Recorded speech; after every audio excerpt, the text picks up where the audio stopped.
Hello student, आप सभी का मेरे यूट्यूब चैनल एवीएस स्टडी में स्वागत है।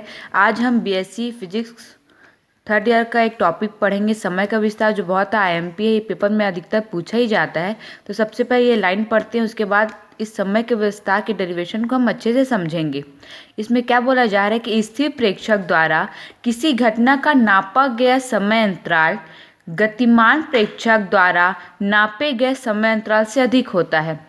अर्थात कोई घटना घटित हो रही है, सपोज यहाँ पास कोई पी घटना है जो घटित हो रही है, t0 से स्टार्ट होके या फिर t0 से स्टार्ट होके वो किसी टाइम पर वो घटित हो रही है। देखो यहाँ पास मेन घड़ी यहाँ 12 में है, मतलब t=12 में वो स्टार्ट हो रही है घटित होना। और मान लेती हूँ कि गतिमान प्रेक्षक की घड़ी में वो 1 बजे समाप्त होती है, मतलब 12 से 1 बजे के बीच वो घटित होती है गतिमान प्रेक्षक द्वारा। और स्थिर प्रेक्षक द्वारा वही कैसे घटित होती है, 12 से 5 बजे तक के बीच में ये घटित हो रही है। तो देखिए कि इसमें समय अंतराल कितना कम है, 12 से 1, और इसमें 12 से 5 कितना अधिक है। तो वही बोला जा रहा है कि स्थिर प्रेक्षक द्वारा किसी घटना का नापा गया जो ये समय अंतराल है वो गतिमान प्रेक्षक द्वारा नापे गए समय अंतराल से कम है, जो कि इस डायग्राम के थ्रू बहुत ही क्लियर हो पा रहा है कि इसका जो स्थिर प्रेक्षक द्वारा जो नापा गया समय अंतराल है वो बहुत ज़्यादा है। किसकी अपेक्षा में? गतिमान प्रेक्षक की घड़ी की अपेक्षा में। यहाँ तक समझ में आ गया। अब इसको स्टार्ट करते हैं कि डेरिवेशन कैसे स्टार्ट करेंगे उसको देखते हैं। इसमें लिखा गया है, पहले पढ़ते उसके बाद बाय वन समझते जाते हैं। माना S व S डैश एक फ्रेम है, वह फ्रेम S के सापेक्ष फ्रेम S डैश वेग v से x अक्ष की ओर गति कर रहा है। अब मैं मान लेती हूँ कि एक फ्रेम है जो x डायरेक्शन है y और ये z। ये कौन सा फ्रेम है? S फ्रेम है जो कि क्या है, स्थिर अवस्था में है अब इसमें क्या कहा गया है कि एक और दूसरा फ्रेम क्या है, S डैश है, जो कि x अक्ष के अनुदिश v वेग से क्या कर रहा है, गति कर रहा है। अब मैं यहीं पास एक दूसरा निर्देश फ्रेम ले लेती हूँ और निर्देश फ्रेम ऐसा लूँगी जिसकी जो y और z S फ्रेम के सापेक्ष समांतर हो और S फ्रेम के सापेक्ष x दिशा में क्या हो, गतिमान हो। x डैश ले लूँ इसको, z डैश, और ये क्या ले लेती हूँ मैं, y डैश। ठीक, ये क्या है, हमारा S डैश फ्रेम है जो कि क्या है, v वेग से गतिमान है। ठीक, ये यहाँ से यहाँ की डिस्टेंस कितना होगा, vt होगा। अब देखते हैं कि आगे क्या बोला जा रहा है। यहाँ तक एक्सप्लेन कर दिया कि ये S फ्रेम है जो कि स्थिर है और इसके सापेक्ष S डैश एक दूसरा फ्रेम है जो v वेग से x अक्ष की दिशा की ओर गतिमान है। यहाँ तक समझ में आ गया। अब देखते हैं कि फ्रेम S में एक घड़ी विरामावस्था में है, जिससे इस फ्रेम में निश्चित बिंदु x पर होने वाली घटना का समय अंतर मापा जाता है। अब ये हमारा निर्देश फ्रेम हो गया। यहाँ पास मैं मान लेती हूँ कि एक घड़ी है, ऐसे लिखा गया। घड़ी क्या है, यहाँ पास एक विरामावस्था में है एवं यहाँ पास कोई घटना x घटित हो रही है जिसका समयांतर इस घड़ी द्वारा मापा जाता है।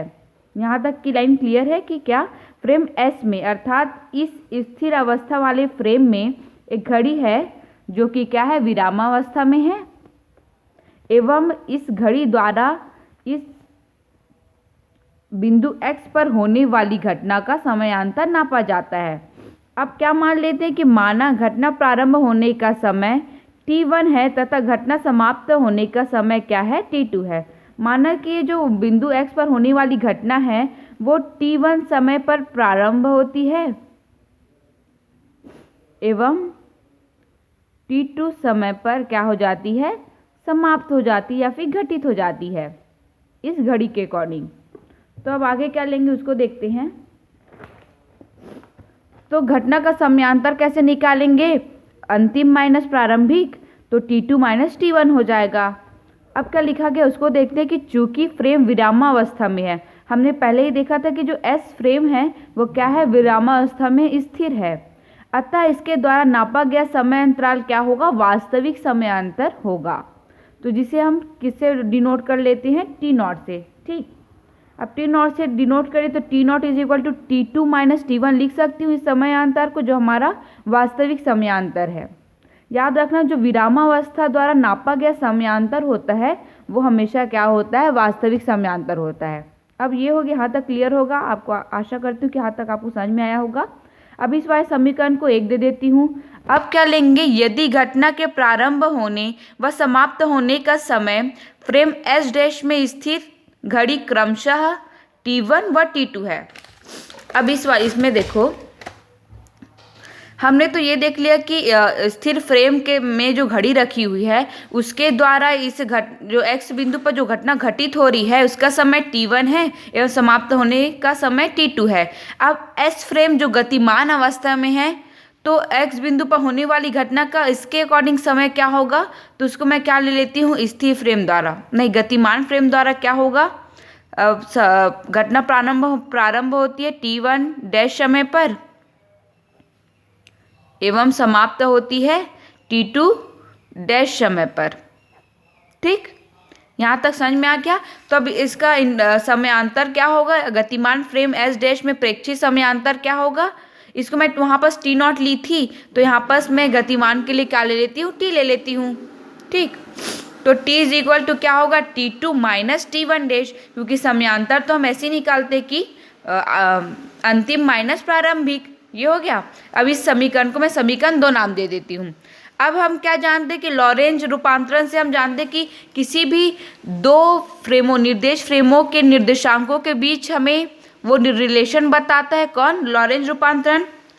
तो लॉरेंज रूपांतरण से हम पहले भी पढ़ चुके हैं कि T1 dash is equal to क्या होगा, 1/√1 minus v square upon c square और into T1 minus v x upon c square. ये हो गया, और T2 dash is equal to ऐसा हो जाएगा। यहाँ तक क्लियर है। अब देखते हैं क्या करते हैं। अब हमें T2 dash minus T1 dash निकालना है, तो T2 dash minus T1 dash यहाँ से कर लूँगी। तो देखो T2 dash minus T1 dash ऐसा क्यों किया, क्योंकि हम लोगों को समयांतर निकालना है, तो ये अंतिम माइनस प्रारंभिक। अब T2 डैश का मान रख दिया यहाँ पर और T1 डैश का मान रख दिया। अब इस वाले टर्म को अंदर इंटू करेंगे तो क्या होगा, T1 upon √1 minus v square upon c square हो जाएगा। अब ये अंदर चल जाएगा तो माइनस हो जाएगा, फिर v x upon c square पूरे को upon √1 minus v square upon c square हो जाएगा।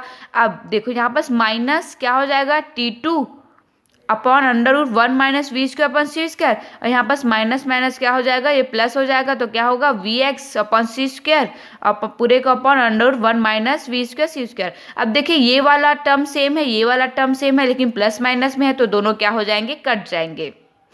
अब इन दोनों टर्म के देखो कि नीचे का हर बराबर है, तो इसको मैं ऐसा लिख सकती हूँ कि T1 minus T2 upon √1 minus v square upon c square, ऐसा लिखा जा सकता है।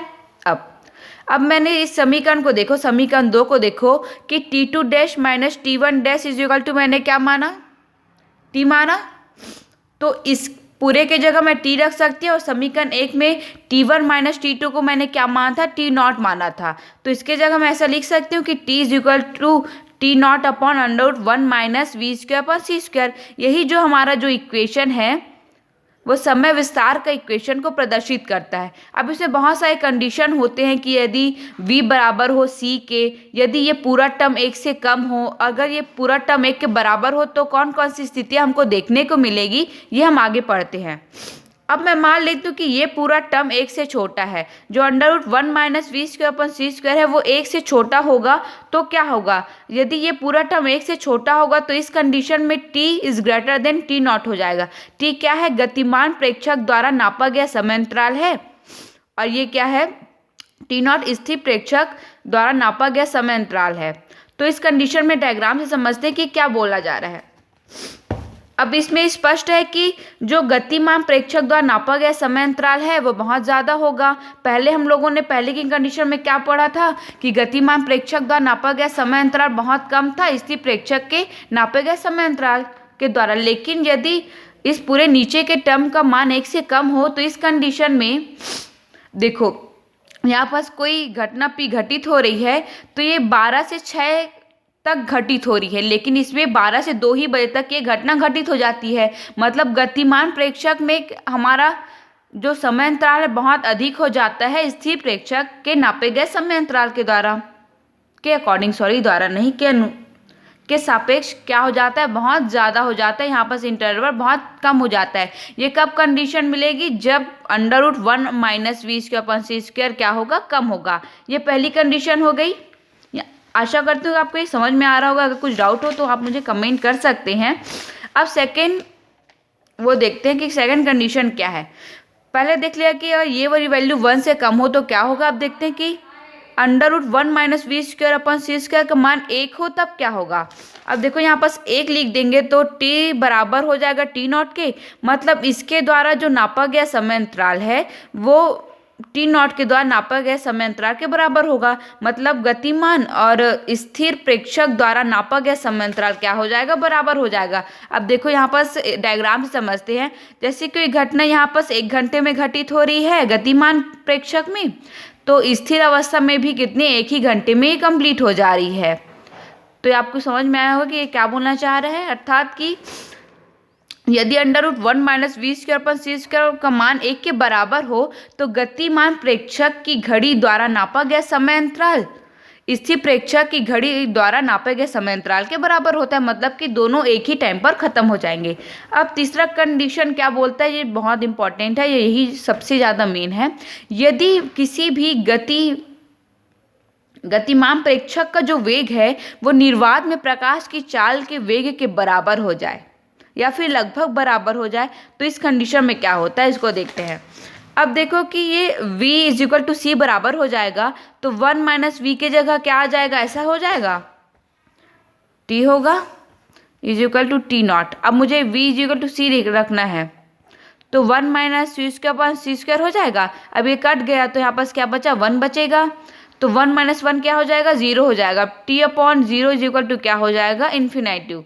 इधर रहेगा हमारा t, अर्थात क्या हो जाएगा, t = इन्फिनिट, मतलब समय का विस्तार अनंत तक हो जाएगा। मतलब कि जो घटना, मतलब जैसे कि अगर मैं स्पेस में जाती हूँ और मेरा वेग प्रकाश के चाल के वेग के बराबर हो तो मेरा समय का इस विस्तार इतना हो जाता है कि मेरी जो आयु है, जैसे कि मैं 20 साल की हूँ तो मेरा आयु कितना होगा, 20 ही साल का होगा, वो कभी चेंज नहीं होगा। ऐसा कंडीशन कब आएगा, जब मेरा वेग निर्वात में प्रकाश की चाल के वेग के बराबर हो।